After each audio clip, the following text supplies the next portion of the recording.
नीचे चला गया, जहां राजगढ़ जिला जो सबसे ठंडा कहा जा रहा है और राजगढ़ में जो तापमान दर्ज किया गया वो 5.6 डिग्री सेल्सियस दर्ज किया गया है। मिल रही जानकारी के अनुसार ये जो टेम्परेचर है अभी और टॉर्चरस होगा, यानी ये 5 से भी नीचे जाएगा, क्योंकि पचमढ़ी में जो तापमान दर्ज किया गया 6.4 डिग्री सेल्सियस, भोपाल में 8.2 डिग्री सेल्सियस तापमान रहा।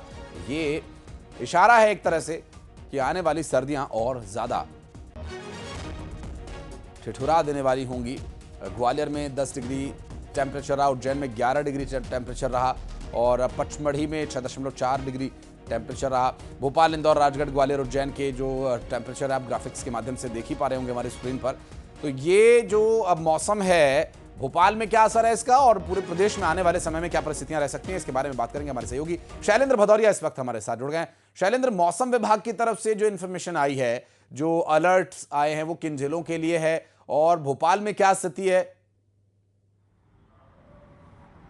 बिल्कुल, मैं आशीष बता दूं कि मध्य प्रदेश के 20 से ऐसे अधिक जिले हैं जहां पर शीतलहर का प्रकोप जो है वो देखने को मिलेगा, ऐसा मौसम विभाग ने अनुमान जो है वो जताया है। क्योंकि राजधानी भोपाल की बात हो या फिर हिल स्टेशन पचमढ़ी की बात हो, तमाम जो इलाके हैं वहां पर जो 10 से अधिक ऐसे जिले हो गए हैं, जहां 18 ऐसे जिले हो गए जहां 10 डिग्री से कम तापमान चला गया है। तो आप समझ सकते हैं कि नवंबर के तीसरे सप्ताह में अगर स्थिति ये बन गई है कि मध्य प्रदेश के 18 जिलों में तापमान 10 डिग्री के नीचे आ गया है, तो जब दिसंबर और जनवरी का जो फर्स्ट वीक होगा वो किस तरीके से शीतलहर का प्रकोप लेकर आएगा या ये कहेगा ये सर्दी जो है कितना और टॉर्चर करेगी, ये देखने वाली बात होगी। क्योंकि मौसम विभाग का साफ तौर पर ये कहना है कि जो दक्षिण पूर्वी की जो इलाके हैं वहाँ से जो ठंडी हवाएं आ रही हैं, जो निम्न दबाव का क्षेत्र बन रहा है, जिसके चलते मध्य प्रदेश के अधिकांश इलाकों में जो है वो सर्दी का प्रकोप देखने को मिल रहा है। सर्दी के इस प्रकोप से न केवल ग्वालियर चंबल संभाग हो बल्कि मालवा, निवाड़, जो इसके अलावा महाकौशल, एक भी ऐसा जिला नहीं है जहां पर तापमान जो है वो लगातार नहीं गिर रहा हो।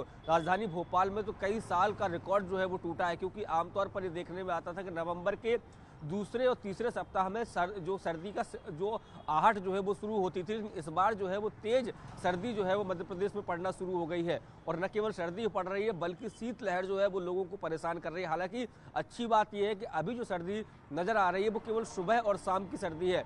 दोपहर 10 बजे के बाद जो है वो धूप निकलना शुरू होती है, जो 4 से 5 बजे तक थोड़ी सी राहत देती है, लेकिन शाम को 5 बजे जैसे ही सूर्यास्त होता है उसके बाद फिर से सर्दी का सितम जो है वो राजधानी सहित पूरे मध्य प्रदेश में देखने को मिलता है। और यही कारण है कि राजधानी भोपाल सहित मध्य प्रदेश के 10 से अधिक जिले हैं जहां पर स्कूलों के समय में भी बदलाव किया गया है। जी बिल्कुल, आप रहिएगा शैलेंद्र हमारे साथ। और राजगढ़ से हमारे सहयोगी राहुल विजय इस वक्त हमारे साथ जुड़ गए। राहुल, अभी जो स्थिति है राजगढ़ में वो क्या है, मौसम विभाग की तरफ से क्या इन्फॉर्मेशन है और आने वाले दिनों में लोगों को क्या कुछ सावधानियां बरतने की आवश्यकता पड़ेगी?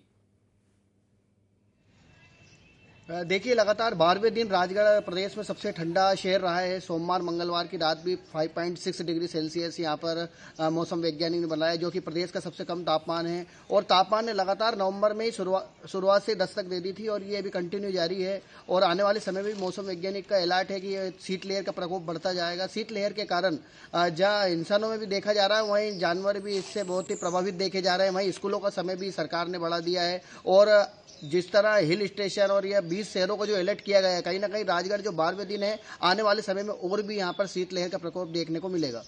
स्वाभाविक है, और जो एहतियात बरतने की ज़रूरत है उन एहतियातों के लिए पहले ही मौसम विभाग जानकारी दे चुका है और आने वाले दिन और भी ज़्यादा टॉर्चरस रहेंगे सर्दी के लिहाज से। बहुत शुक्रिया शैलेंद्र आपका इस पूरे मामले पर जानकारी देने के लिए। राहुल, बहुत बहुत धन्यवाद आपका इस पूरे मामले पर जानकारी देने के लिए। और खबर ग्वालियर से, जहां पर इस सीजन में डेंगू से पहली मौत होने की बात दर्ज की गई है। दरअसल डेंगू से पीड़ित